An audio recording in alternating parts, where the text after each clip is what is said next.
This video is designed to help you understand the process of a school district evacuation in the event of a serious incident or accident at a nuclear power plant. While the release of radioactive material from a nuclear power plant is highly unlikely, the federal government requires schools within a 10-mile radius of a nuclear power plant to plan and train for such an event. This 10-mile radius is referred to as the Emergency Planning Zone, or EPZ. If a serious accident were to occur at a nuclear power plant, schools within the EPZ may be asked to evacuate or shelter in place. The seriousness of an accident at a nuclear power plant is classified using a 4-level emergency classification system. The levels, in order from least severe to most severe, are the notification of unusual event, followed by the alert, the site area emergency, then the general emergency. These emergency classification levels, or ECLs, are related to specific plant conditions and their potential impact to the community. It is important to understand that the first 3 emergency classification levels represent no danger to public health and safety. Only the general emergency represents a condition serious enough when radioactive material may be released from the nuclear power plant.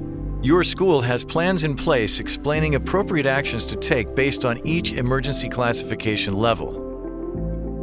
If a notification of unusual event, or NUE, is declared, no actions need to be taken by the school. The reason for this is that an NUE is such a low-level event that there would be no impact to anyone outside of the plant itself.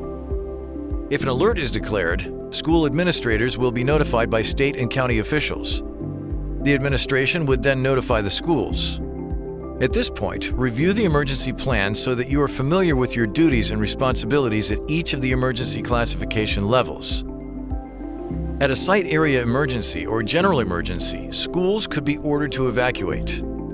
This order would come from the County Emergency Operations Center after consultation with the utility and the state of Minnesota. If this occurs, prepare your class as described in your procedures. Keep in mind that you have plenty of time and there is no need to rush. Students have time to collect their coats, backpacks, and personal belongings just as they do at the end of a regular school day. Once the buses arrive, ensure everyone in your group has boarded. It is possible that your class may be divided into groups and you may be asked to supervise other students during the evacuation because it's important that the buses are completely filled to accomplish the evacuation as efficiently as possible.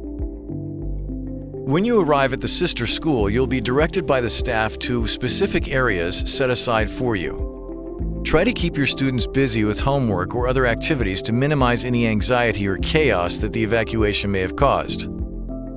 During the evacuation, parents will be contacted and informed where their children are and how to reunite with them. This information is also provided to parents annually by the utility in the form of an emergency planning guide.